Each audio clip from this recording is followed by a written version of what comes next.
শুরুতে যে খবরের দিকে নজর রাখবো, লাঠি পেটার পর এবার চাকরিহারাদের থানায় তলব। 21শে মে বিধাননগর উত্তর থানায় হাজিরার নির্দেশ দেওয়া হয়েছে। মোট 5 জনকে হোয়াটসঅ্যাপে বার্তা দিয়ে ডাকা হয়েছে বলে জানা যাচ্ছে। এই 5 জনের মধ্যে নেই চিন্ময় মণ্ডল এবং মেহবুব মণ্ডলের নাম। চাকরিহারাদের বিরুদ্ধে একাধিক ধারায় মামলা রুজু করা হয়েছে বলে জানা যাচ্ছে এবং সরকারি সম্পত্তি নষ্ট, পুলিশকে মারধর সহ একাধিক অভিযোগ রয়েছে তাদের বিরুদ্ধে।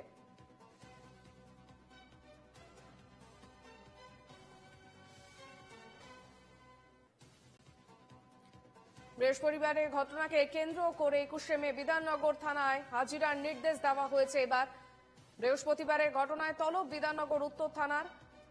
মোট 5 জনকে তলব করা হয়েছে বলে জানা যাচ্ছে। হোয়াটসঅ্যাপে বার্তা দিয়ে তাদেরকে ডাকা হয়েছে। একাধিক ধারায় তাদের বিরুদ্ধে মামলা রুজু করা হয়েছে। চাকরিহারাদের বিরুদ্ধে একাধিক ধারায় মামলা রুজু, পাশাপাশি সরকারি সম্পত্তি নষ্ট, পুলিশকে মারধর সহ একাধিক অভিযোগ রয়েছে তাদের বিরুদ্ধে।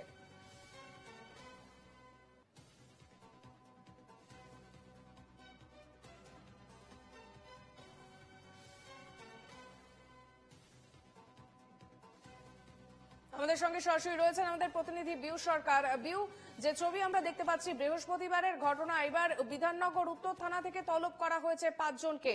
একাধিক ধারায় মামলা রুজু করা হয়েছে, কি কি অভিযোগ উঠছে তাদের বিরুদ্ধে?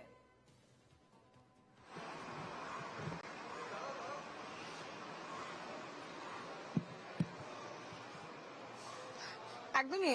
দেখো, ইতিমধ্যে বিধাননগর উত্তর থানা থেকে তাদেরকে তলব করা হয়েছে, যেটা তাদের বিরুদ্ধে একাধিক ধারায় মামলা রুজু করা হয়েছে, যেমন সরকারি সম্পত্তি ভাঙচুর এবং তাছাড়া সরকারি যারা কর্মচারী তাদের হেনস্থা করার অভিযোগ।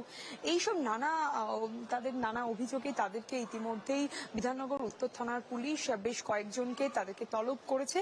আগামী কাল থেকে সকলকে তলব, আগামী বুধবার পর্যন্ত এদেরকে তলব করা হয়েছে। এবং দেখো যে গতকালও দেখা গিয়েছে যে শিক্ষক শিক্ষিকারা তাদের বেশ কর্মসূচি ছিল, সেই কর্মসূচিতে তারা যে ছাত্রছাত্রী, সেই ছাত্রছাত্রীদেরকেও তারা মিছিল করে এসে পাঠশালার মতো তারা পড়াশোনা করায়। এবং পাশাপাশি তোমাকে জানিয়ে রাখি, যেটা জানা যাচ্ছে যে এই যে বিকাশ ভবনের সামনে যে আন্দোলন চলছে, সেই আন্দোলনের সময় দেখা যায় যে গত বৃহস্পতিবার বিকাশ ভবনের ভেতরে তারা ঢুকে পড়ে এবং তারপরেই সেই সময়েই তারা ভাঙচুর করে এবং সেই সমস্ত ভাঙচুরের অভিযোগেই আজ তাদেরকে বিধাননগর উত্তর থানার পুলিশ তাদেরকে তলব করে। মেহবুব, যে আন্দোলনকারীর অন্যতম মুখ, মেহবুবেরও এখানে তাকেও তলব করা হয়েছে। আমরা দেখতে পাচ্ছি এখানে সকলেই তারা গত 11 দিন ধরে তারা এই আন্দোলন করছেন। এবং তোমায় জানিয়ে রাখি যে এই যে একাধিক ধারা ইতিমধ্যেই রুজু করা হয়েছে, সেই ধারাগুলির মধ্যে যেমন রয়েছে বিএনএস 329(4), 329, 191, 126, 127(2) একাধিক ধারায় ইতিমধ্যে এই মামলায় তাদেরকে তলব করা হয়েছে, যেটা তাদের মেন যে এই যে সরকারি সম্পত্তি ভাঙচুর সহ অন্যদিকে যে এই যে যারা অনেকে যেটা বারবার অভিযোগ করা হয়েছে, এই যে আটকে রাখা হয়েছিল, এটা পুলিশের তরফ থেকেও বলা হয়েছে যে যারা ভেতরে ছিলেন এখানকার কর্মচারীরা তাদেরকে কেন আটকে রাখা হলো, অনেকে মারধরও পুলিশরা, অনেকে আহত হয়েছেন।